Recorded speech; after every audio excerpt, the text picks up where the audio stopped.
Look at them, my friends. Look at them. You'll be appalled. And Senator Obama is a recent convert after requesting $932 million worth of pork barrel spending projects. So the point is, I want people to have tax cuts. I want every family to have a $5,000 refundable tax credit so they can go out and purchase their own health care. Yep. I want to double the dividend from $3,500 to $7,000 for every dependent child in America. I know that the worst thing we could possibly do is to raise taxes on anybody, and a lot of people might be interested in Senator Obama's definition of rich. Senator Obama, you have a question for Senator McCain on that? Let me just make a couple of points. My definition, here's what I can tell the American people. 95% of you will get a tax cut. And if you make less than $250,000, less than $250,000 a year, then you will not see one dime's worth of tax increase. Now, John mentioned the fact that business taxes on paper are high in this country, and he's absolutely right. Here's the problem.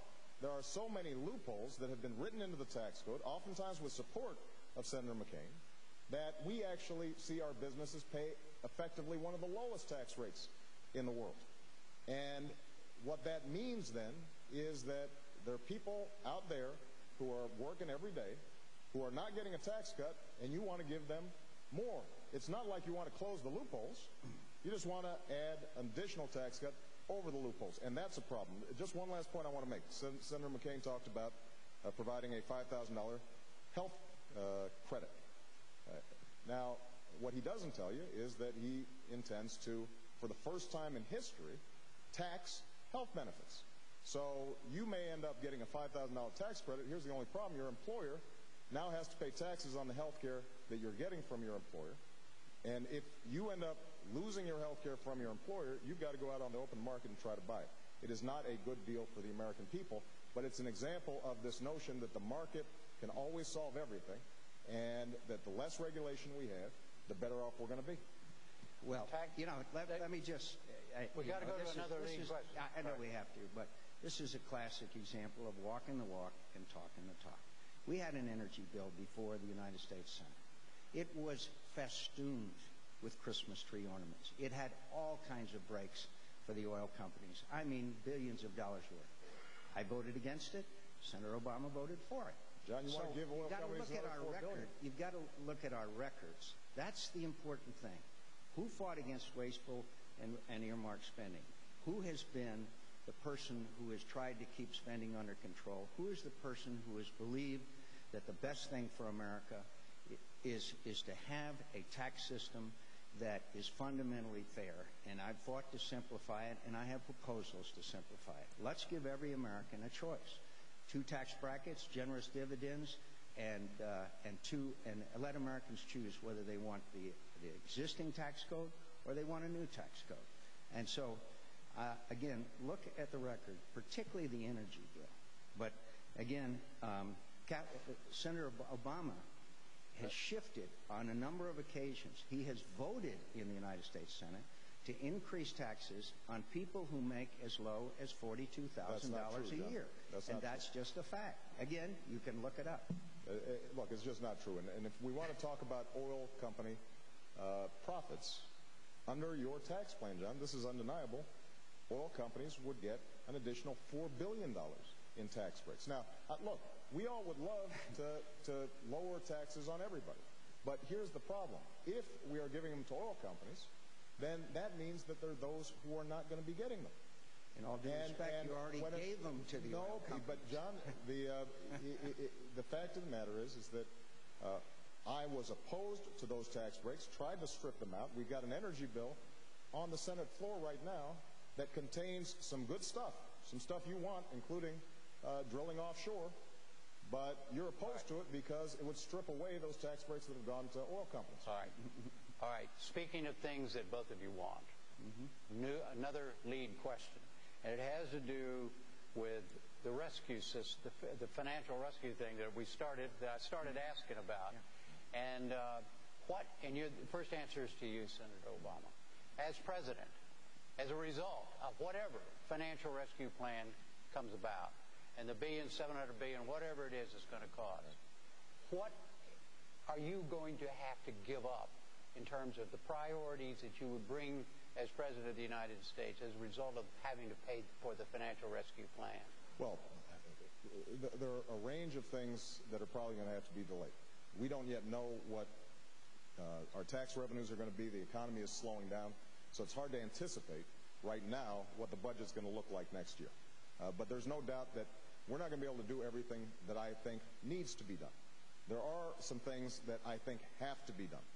We have to have energy independence. So I've put forward a plan to make sure that in 10 years' time, we have freed ourselves from dependence on Middle Eastern oil by increasing production at home, but most importantly, by starting to invest in alternative energy, solar, wind, biodiesel, making sure that we're developing the fuel-efficient cars of the future right here in the United States, in Ohio and Michigan, instead of Japan and South Korea. We have to fix our healthcare system, which is putting an enormous burden on families. A report just came out that the average deductible went up 30% on American families. They are getting crushed, and many of them are going bankrupt as a consequence of healthcare. I'm meeting folks all over the country. We have to do that now because it'll actually make our businesses and our families better off. The third thing we have to do is we've got to make sure that we're competing in education. We've got to invest in science and technology. China had a space launch and a spacewalk. We've got to make sure that our children are keeping pace in math and in science, and one of the things I think we have to do is make sure that college is affordable for every young person in America. And I also think that we're going to have to rebuild our infrastructure, which is falling behind. Our roads, our bridges, but also broadband lines that reach into rural communities.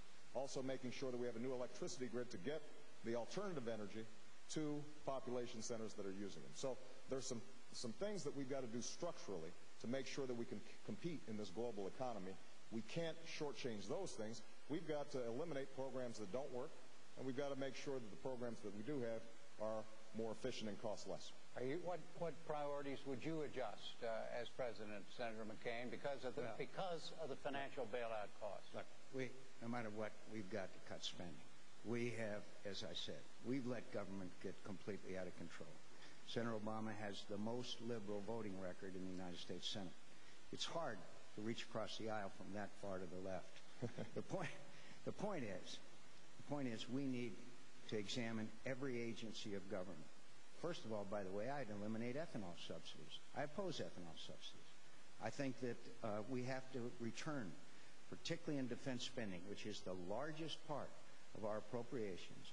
We have to do away with cost-plus contracts. We now have defense systems that the costs are completely out of control. We tried to build a little ship called the Littoral Combat Ship that was supposed to cost $140 million, ended up costing $400 million, and we still haven't done it. So we need to have fixed cost contracts. We need very badly to understand that defense spending is very important and vital, particularly in the new challenges we face in the world, but we have to get a lot of the cost overruns under control. I know how to do that. I saved the taxpayers $6.8 billion by fighting a contract that was negotiated between Boeing and DOD that was completely wrong. And we fixed it, and we killed it, and people ended up in federal prison. So I know how to do this, because I've been involved in these issues for many, many years. But I think that we have to examine every agency of government and find out those that are doing their job and keep them, and find out those that aren't and eliminate them. And we'll have to scrub every agency of government. But if I hear the two of you correctly, neither one of you is suggesting any major changes in what you want to do as president as a result of the financial bailout. Is that what you're saying? No, as I said before, Jim, there are going to be things that end up having to be deferred and delayed. Well, look, I want to make sure that we are investing in energy in order to free ourselves from dependence on foreign oil. Now, that is a big project. That is a multi-year project. But you're not willing to give that up. Well, I'm not willing to give up the need to do it, but there may be individual components of it that we can't do. But John's right that we've got to make some cuts. We right now give $15 billion every year as subsidies